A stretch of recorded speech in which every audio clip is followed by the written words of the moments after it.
ദൈവത്തിൻ്റെ അതിപരിശുദ്ധമായ നാമം വാഴ്ത്തപ്പെടുമാറാകട്ടെ.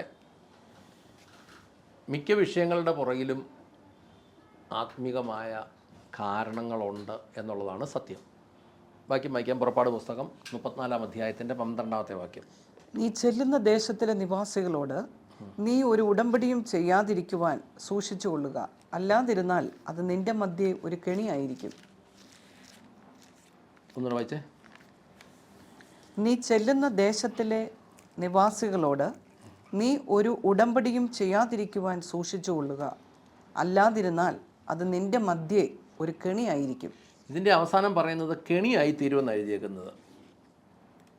ഉടമ്പടി ഏർപ്പെട്ട് കഴിഞ്ഞാൽ അത് കെണിയായിത്തീരും എന്നാണ് ഇപ്പോൾ ഇവിടെ എഴുതിയേക്കുന്നത്. ഇന്നിപ്പോൾ നമ്മുടെ കേരളമൊക്കെ ശരിക്കും പറഞ്ഞാൽ ഉടമ്പടിയുടെ കാലഘട്ടങ്ങളാണ്. ഉടമ്പടികൾ ദൈവവുമായിട്ടുള്ളതല്ലാത്ത വേറെ ഏത് ഉടമ്പടിയും ഒരു കാലത്ത് അത് കെണിയായി മാറും എന്ന് വചനത്തിൻ്റെ വ്യവസ്ഥയിൽ കറക്റ്റായിട്ടും നമുക്ക് മനസ്സിലാകും.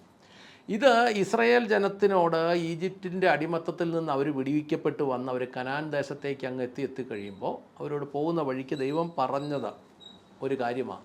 നിങ്ങൾ ചെല്ലുന്ന ദേശത്ത് അവിടുത്തെ പ്രാദേശികമായ ആളുകളുമായി ഉടമ്പടിയിലൊന്നും ഏർപ്പെടരുത് എന്ന് കൃത്യമായിട്ട് പറഞ്ഞു അത് നിനക്കൊരു കെണിയായിത്തീരും. എന്നാൽ ജോഷുവയുടെ പുസ്തകം 9-ാം അധ്യായത്തിൻ്റെ 15-ാമത്തെ വാക്യം വരുമ്പോഴത്തേനും അത് വായിച്ചേ. യോശുവ അവരോട് സഖ്യവും അവരെ ജീവനോടെ രക്ഷിക്കുമെന്ന് ഉടമ്പടിയും ചെയ്തു. സഭയിലെ പ്രഭുക്കന്മാരും അവരോട് സത്യം ചെയ്തു. അത് 9-ാം അധ്യായം നമ്മൾ മുഴുവൻ വായിക്കുകയാണെങ്കിൽ അവിടെ എഴുതിയേക്കുന്ന ഗിബയോന്യ വഞ്ചന എന്നാണ് എഴുതിയേക്കുന്നത്. അവർ തന്ത്രപരമായി ഇവരുമായിട്ട് ഒരു ഉടമ്പടി ഉണ്ടാക്കി, ഒരു എഗ്രിമെൻ്റ് ഉണ്ടാക്കി. എന്നാൽ അത് ജോഷുവ ആ ഉടമ്പടി വെക്കാൻ പാടില്ലായിരുന്നു എന്ന ഒരു ഭാഗമാണ് നമ്മളെ ജോഷുവയുടെ ജീവിതത്തിൽ ഒരു വീഴ്ചയായിട്ട് ആകെ കാണാൻ പറ്റുന്ന ഒരു കാര്യം. അത് ദൈവത്തോട് ചോദിക്കാതെ ചെയ്തത് കൊണ്ടാണ് അത് പറ്റിയത്. അവരങ്ങനെ ചെന്ന് കഴിഞ്ഞപ്പോൾ ഉടമ്പടി വെക്കുന്നതിനിപ്പുറം ദൈവത്തോട് ആലോചന ചോദിച്ചുകൊണ്ടിരുന്ന മനുഷ്യൻ ഒരു വാക്ക് ചോദിച്ചാൽ മതിയായിരുന്നു. പുറപ്പാട് പുസ്തകത്തിൽ ദൈവം അവരോട് പറഞ്ഞു, നിങ്ങൾ ചെല്ലുന്ന ദേശത്തിലെ ജനത്തോട് യാതൊരു ഉടമ്പടിയും ഏർപ്പെടരുത് എന്ന് പറഞ്ഞതുകൊണ്ട് അത് ജോഷുവയ്ക്ക് അറിയാമായിരുന്നതാണെന്നാണ് ഞാൻ വിശ്വസിക്കുന്നത്. അപ്പം അവരെ ജീവിക്കാൻ അനുവദിക്കുമെന്നുള്ള ഒരു സമാധാന ഉടമ്പടി ജോഷുവ അവരുമായി ചെയ്തു. ഈ ഉടമ്പടി ചെയ്തെങ്കിലും ഇതിന് ശേഷം ശൗലിൻ്റെ ഭരണകാലത്ത് ന്യായപ്രമാണമൊക്കെ വായിച്ചപ്പോൾ ശൗലിന് മനസ്സിലായി ഈ ഗിബയോന്യരെ കൊന്നെടുക്കണമെന്ന്. അതുകൊണ്ട് പുള്ളി എന്നാ കാണിച്ചു, ഈ ജോഷുവ വെച്ച ഉടമ്പടി ഒന്നും കണക്കാക്കാതെ ഈ ഗിബയോന്യരെ കൊന്നൊടുക്കിയത് കൊണ്ട് ദാവീദിൻ്റെ ഭരണകാലത്ത് ദേശത്ത് തുടർച്ചയായിട്ട് 3 വർഷം ക്ഷാമം വന്നു. ഇതിപ്പം യേശുവിനോട് പ്രാർത്ഥിക്കാൻ പഠിപ്പിക്കണമെന്ന് ശിഷ്യന്മാർ പറഞ്ഞു. യേശു പ്രാർത്ഥിക്കാൻ പഠിപ്പിച്ചു. എങ്കിലും ഏതെങ്കിലും രക്ഷിക്കപ്പെട്ട സ്നാനപ്പെട്ട വിശ്വാസി ആ പ്രാർത്ഥന പ്രാർത്ഥിക്കുന്നുണ്ടോ? ഇല്ല. എന്നിട്ട് സ്ഥിരമായിട്ട് ചുമ്മാ മനുഷ്യന് മനസ്സിലാകാത്ത അന്യഭാഷ ചുമ്മാ അടിച്ചു വിടും. യാതൊരു വിഭാഗത്തിനും, ശരിക്കും പറഞ്ഞാൽ എല്ലാ വിഭാഗത്തിനും ക്ഷാമമാണെന്നുള്ളതാണ് സത്യം. അന്നു വേണ്ടുന്ന ആഹാരം തരണമെന്ന് മലയാളത്തിൽ മനുഷ്യന് മനസ്സിലാകുന്ന രീതിയിൽ പ്രാർത്ഥിക്കാൻ പറഞ്ഞപ്പം അത് മനസ്സിലാകാത്ത രീതിയിൽ അന്യഭാഷയായിട്ട് പോയി. അപ്പോൾ അതുകൊണ്ട് എന്ത് വേണ്ടി, ഈ വനത്തിലൊക്കെ കിടക്കുന്നവർ അല്ലെങ്കിൽ ഈ ആഫ്രിക്കൻ ഗോത്രങ്ങളിലൊക്കെ കിടക്കുന്നവരുടെ പോലെ ദാരിദ്ര്യത്തിലോട്ട് പോയി. അപ്പോൾ എന്താണെന്ന് ചോദിച്ചാൽ ഇനി അതിന് ദൈവത്തോട് ആലോചന ചോദിച്ച് അതിന് പരിഹാരം ചെയ്യണം. ദൈവത്തോട് ആലോചന ചോദിച്ച പരിഹാരം ചെയ്യണം. ദാവീദ് അവിടെ ആലോചന ചോദിച്ച് പരിഹാരം ചെയ്തു. ഒന്ന് വായിക്കാൻ 2 ശമൂവേലിൻ്റെ പുസ്തകം അതിൻ്റെ 21-ാം അധ്യായത്തിൻ്റെ 2-3 വാക്യങ്ങൾ. രാജാവ് ഗിബയോന്യരെ വിളിച്ച് അവരോട് സംസാരിച്ചു. ഗിബയോന്യർ ഇസ്രായേലിയരല്ല, അമോര്യരിൽ അവശേഷിച്ചവരത്രേ. അവരോട് ഇസ്രായേൽ മക്കൾ സത്യം ചെയ്തിരുന്നുവെങ്കിലും ശൗൽ ഇസ്രായേലിയർക്കും യഹൂദ്യർക്കും വേണ്ടി തനിക്കുണ്ടായിരുന്ന തീഷ്ണതയിൽ അവരെ സംഹരിച്ചു കളയുവാൻ ശ്രമിച്ചു. ദാവീദ് ഗിബയോന്യരോട്, ഞാൻ നിങ്ങൾക്ക് എന്ത് ചെയ്തു തരണം? നിങ്ങൾ യഹോവയുടെ അവകാശത്തെ അനുഗ്രഹിക്കേണ്ടതിന് ഞാൻ എന്ത് പരിഹാരം ചെയ്യണം എന്ന് ചോദിച്ചു.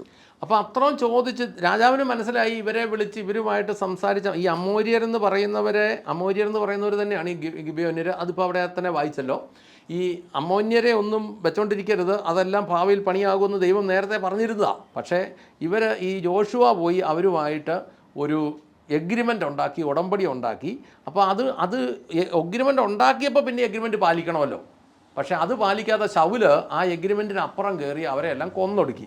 അപ്പോൾ ദാവീദ് വിളിച്ച് ചോദിച്ചു, ഇതിന് പരിഹാരം ഉണ്ടാക്കാൻ എന്നാ ചെയ്യണമെന്ന് അവരോട് ചോദിച്ചപ്പം അവർ പറഞ്ഞ മറുപടിയാണ് അടുത്ത 3 വാക്യങ്ങൾ, 4, 5, 6.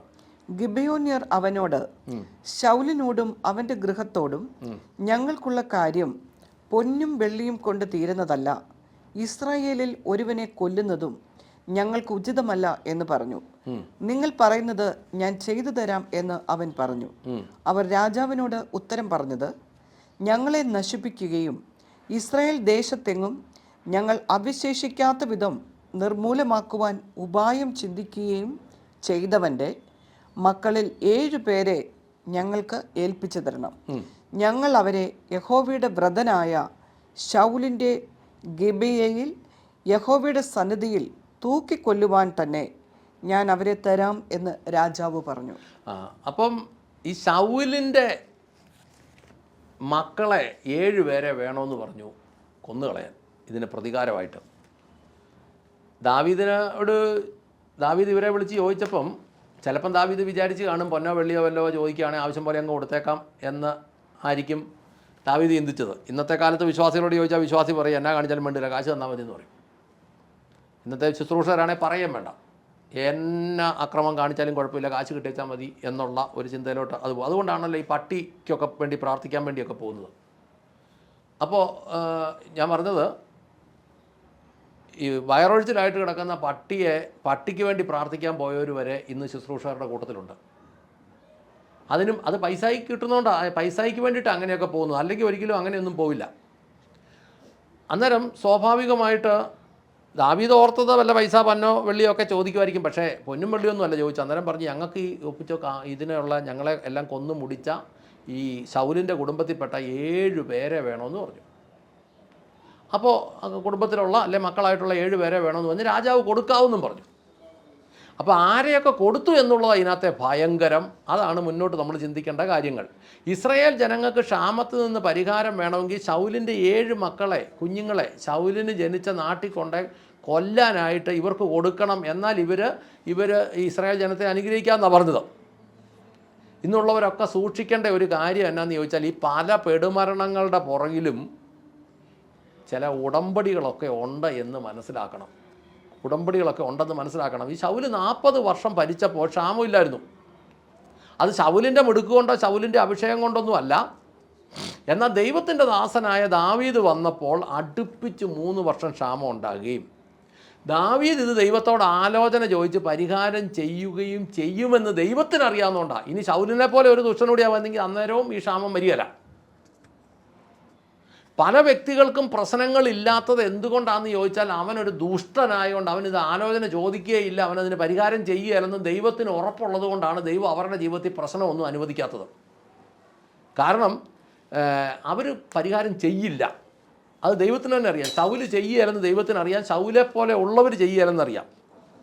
ഇങ്ങനെയുള്ളവരുടെ കാലത്ത് ക്ഷാമം വന്നു കഴിഞ്ഞാൽ പരിഹാരം ഉണ്ടാകുകയില്ല, ചത്ത് പോകുന്നല്ലാതെ വേറെ ഒന്നുമില്ല.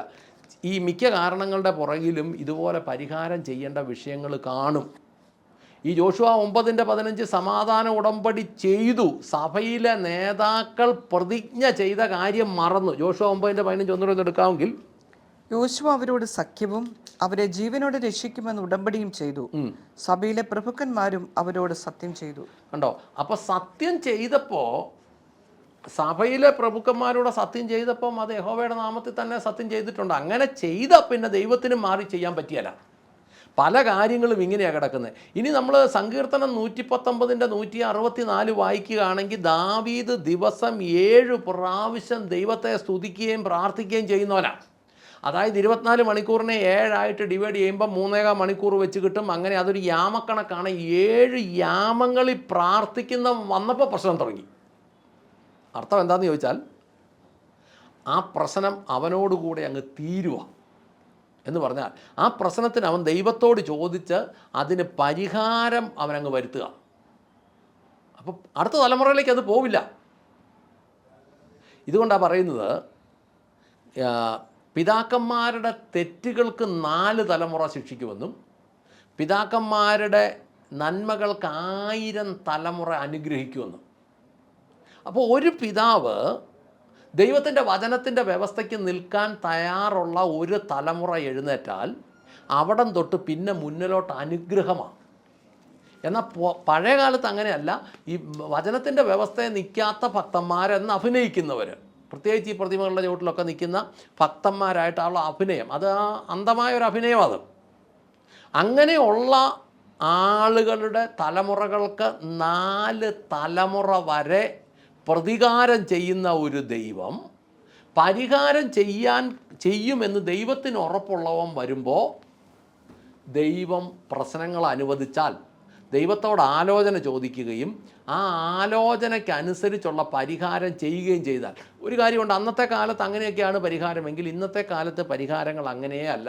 ഇന്നത്തെ കാലത്ത് ഈ പുതിയ നിയമ കാലഘട്ടത്തിൽ സകല പ്രശ്നങ്ങൾക്കും ഉള്ള പരിഹാരം കാൽവരിയിൽ ചെയ്തു കഴിഞ്ഞു, ദൈവപുത്രനായ യേശുവിൻ്റെ കാൽവരി യാഗം. അതുകൊണ്ട് തന്നെ ഈ യാഗം ചെയ്തു കഴിഞ്ഞുകൊണ്ട് തന്നെ അത് പ്രഖ്യാപനത്തിലും ഉപവാസത്തിലും പ്രാർത്ഥനയിലും ഒക്കെയായി കാര്യങ്ങൾ നടപ്പി വരുത്തുക എന്നുള്ളതാണ് ദൈവത്തിൻ്റെ പദ്ധതി. അതുകൊണ്ട് തന്നെ പ്രാർത്ഥിക്കാം. സ്വർഗസ്ഥനായ ഞങ്ങളുടെ നല്ല പിതാവേ, ഞങ്ങളുടെ കർത്താവായ യേശു ക്രിസ്തുവേ, പരിശുദ്ധാത്മാവായ ഞങ്ങളുടെ നല്ല ദൈവമേ, നല്ല ദിവസത്തിനായി, നല്ല സമയത്തിനായി, നല്ല സാഹചര്യങ്ങൾക്കായി നന്ദി പറഞ്ഞ് പ്രാർത്ഥിക്കുന്നു. എൻ്റെ ദൈവമേ, അടിയങ്ങളുടെ മക്കളായ ഞങ്ങളുടെ ജീവിതത്തിൽ, അടിയൻ്റെയും കേൾവിക്കാരുടെയും എല്ലാം ജീവിതത്തിൽ ഏതെങ്കിലും വിധത്തിലുള്ള ശാപങ്ങൾ പിന്തുടരുന്നെങ്കിൽ അതിൻ്റെ അടിസ്ഥാന കാരണം എന്താണെന്ന് കണ്ടെത്തി അത് പരിഹാരം ചെയ്യുവാൻ, കർത്താവെ, ദൈവവചന വ്യവസ്ഥയിൽ ചെയ്യുവാൻ കർത്താവെ അടിയങ്ങളെ ഓരോരുത്തരെയും അനുഗ്രഹിക്കണമേ എന്ന് പ്രാർത്ഥിക്കുന്നു. അതോടെ ആ ശാപങ്ങൾ തലമുറകളിലേക്ക് കടന്നു പോകാതെ ഇവിടം കൊണ്ട് അതിന് പരിഹാരമുണ്ടായി തീർന്ന് അത് പരിഹരിക്കുവാൻ ദൈവം ഓരോരുത്തരെയും സഹായിച്ച് അനുഗ്രഹിക്കണമേ എന്ന് പ്രാർത്ഥിക്കുന്നു. അങ്ങ് പ്രാർത്ഥന കേട്ട് അനുഗ്രഹിച്ച കൃപയ്ക്ക് നന്ദി. യേശു ക്രിസ്തുവിൻ്റെ ധന്യമുള്ള നാമത്തിൽ തന്നെ. ആമേൻ, ആമേൻ, ആമേൻ.